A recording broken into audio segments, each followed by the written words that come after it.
Right now, the most potent technology we have ever built is entirely directed by a tiny fraction of the population, with virtually zero public oversight. 5 specific executives, often known simply by their first names, Dario, Demis, Elon, Mark, and Sam, hold near absolute authority over the digital models dictating our future. For years, the American government deliberately stayed out of their way. The working theory in Washington was that fierce, unregulated free market competition was the only reliable strategy to outpace China's tech sector. Because of that hands-off approach, these tech firms pushed computing boundaries to extreme limits, quietly building software with staggering capabilities. Then, a single release brought the entire system to a halt. On April 7th, the tech firm Anthropic announced its newest model, Claude Mythos. The developers quickly realized Mythos possessed a terrifying proficiency for locating vulnerabilities in complex code. The realization that a single piece of software could compromise the American financial system caused an immediate panic in Washington. Treasury Secretary Scott Bessent had to call the nation's largest banks into emergency meetings. The alarm quickly spread to the Pentagon, which stepped in after Anthropic refused to let the military use the model for autonomous weapons. At the exact same time, public anxiety boiled over into physical attacks on the homes of top AI executives. Slowing down, the Mythos moment abruptly shattered the government's illusion that artificial intelligence could be safely ignored. Now, policymakers are cornered. The government clearly has to step in, but the standard regulatory tools are effectively useless in this environment. Doing nothing leaves the country entirely exposed to AI-generated biosecurity threats and automated industrial-scale fraud networks. But stepping in with heavy-handed government control or nationalization fails on a purely technical level. As this system diagram shows, massive regulatory walls cannot contain the reality of modern tech.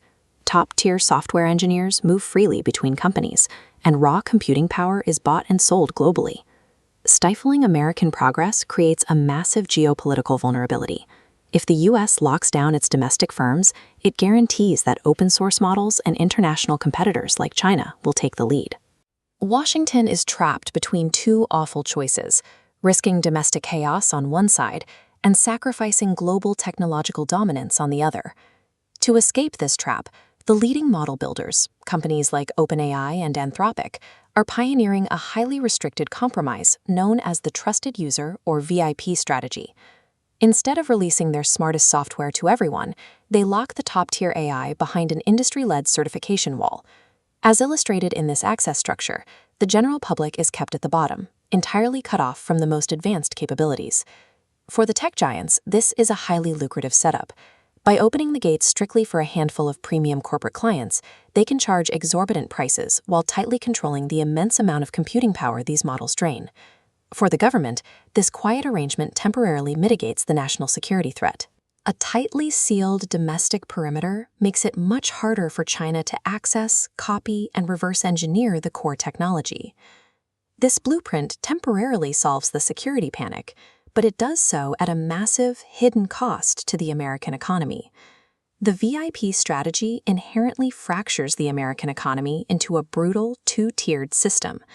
The massive corporations allowed inside the walled garden gain immediate access to super-intelligent problem-solving and extreme efficiency. Smaller firms left on the outside are instantly placed at a permanent disadvantage they can never recover from. We have seen this extreme concentration of corporate power before. It mirrors the vast monopolies of the American Gilded Age, where a few industrialists controlled the essential infrastructure of the entire country.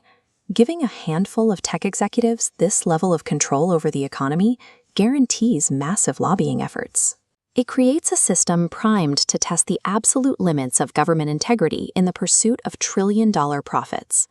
Historically, situations where private companies hold this much leverage over society only end when the government uses aggressive intervention to break them apart. By sanctioning this VIP approach, the government effectively crowns an untouchable new corporate ruling class. Even if we solve the domestic power struggle, locking down software in an American VIP room is ultimately a temporary fix. Digital security cannot be isolated within a single country's borders. Eventually, preventing worst-case scenarios will require complex, legally binding international agreements, starting directly with China. Domestically, we still face the looming reality of job displacement and a tax system that was never designed for an economy where human labor is no longer the primary driver of value. The April 7th release signaled the start of a systemic struggle that will define the next decade. Managing the software is only the first hurdle. Surviving this transition means adapting our tax codes, labor markets, and international treaties to a reality where human intelligence isn't the sole economic driver.